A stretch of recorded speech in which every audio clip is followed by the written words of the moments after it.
I like to set up like this. A shoe for each foot, I have a slip-on for each foot, and I have my sock for each foot. And I'm trying a complete toe separation. This silicone is unfortunately not self-releasing. What that means is that with Perfect Pointe, you don't need any prep for your toes whatsoever. You just slop it on your toes and go, right? It creates a little bit of oil as it cures, and then it slides right off. You need a mold release with this silicone. You can totally use any form of oil, any pure oil. I use olive oil, I use coconut oil, I use baby oil. All of those things work. You just have to smear a little on your toes first. But it's not hard. It's literally like, here, moisturize my foot before I do these things. Yeah. That's it. So feel the difference in the material in a Perfect Pointe and the material in these. This is a very soft, floppy material, and then this is like a harder rubber material. Yeah. The silicone itself is really simple two-part liquid, and in order to make it do its thing, you simply mix equal parts of part A and part B. For those of you wondering exactly what it is, it's called Platsil Gel 10. You can measure super precisely by weight if you really want to. I never have. I have always just done 1 to 2 spoonfuls, depending on how much of a pad I want to do. So I leave that spoon there. That's I don't touch. Yeah, it doesn't matter which one's A and which one's B. Oh, okay. You mix them half and half evenly, right? 1, and that's usually like plenty.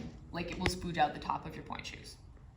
The first time, you might end up with, you realize, oh, I did not need that much gel, right? So before you start, here's how this works. You combine. You have about 5 minutes until it starts to set. So you combine, you have 5 minutes to put everything on your feet. So we're gonna combine everything. Mix it up really good. Supposed to mix it for like 60 seconds. Luckily, it's very forgiving stuff. It really is. It's like, if it's not perfect, it's fine. Like, as long as it's close enough, the chemical reaction will still happen. I like to mix it until I start to see it gets a little white and you start to feel a hair of resistance. Does that make sense? It's like water, water, water, and then, oh, now it feels thicker. Does that make sense? That kind of clues you in that it started to react. Smarter this time. Your sock, trash bag, pointe shoe. Oh. So I'm gonna take 1 small spoonful. That's impossible though. I know.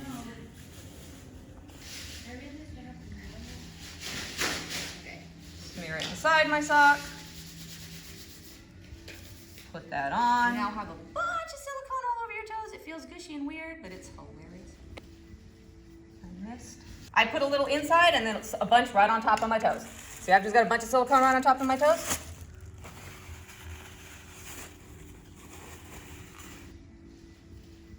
The sock is in, it needs something to grab onto for you to slide on and off. Push the silicone down to the end of the pointe shoe, right? You can do this however you want, but I'm just pushing it down there to make sure I've got silicone all the way in the toe.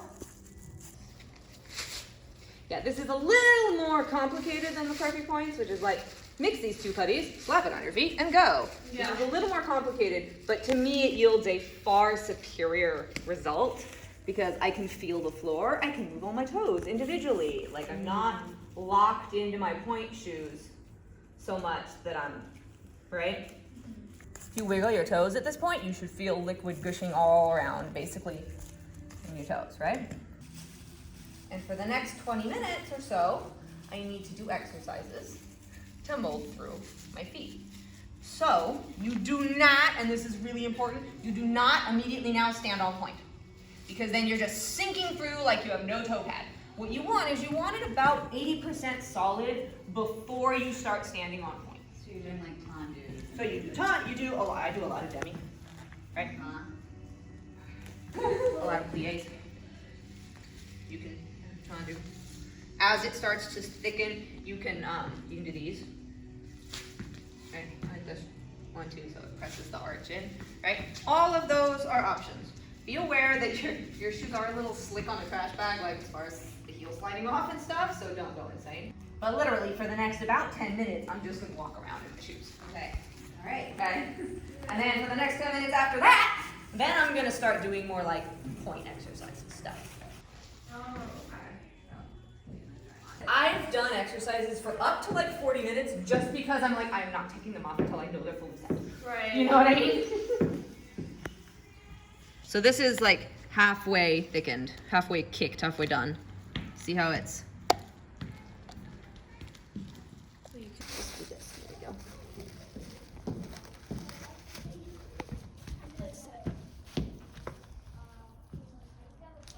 See, that's why I use coconut oil, because you'll peel off literally everything. Yeah, just go gentle with it the first time until you get it off. And as you can see, so what I will do is I will cut it off like right here. I'll cut it off right here, right? That's what it holds on to for you to get it, basically. See, that one's good. See how square that looks? It's literally the square edge of the box, right? It fits into the box perfectly. There's the other part of the shoe. It mimics the toe box. So where you'd normally stick lamb's wool in this corner to fill that void, now you have a custom molded to your foot and your box. Take this, so like the ones I've been dancing in, like that I danced in today, I think I've had for almost 1.5 years. They last a long time. And you can take them from a pair of shoes to the next pair of shoes to the next pair of shoes, as long as it's the same model, box, vamp, etc. As long as it's the same shoe specification.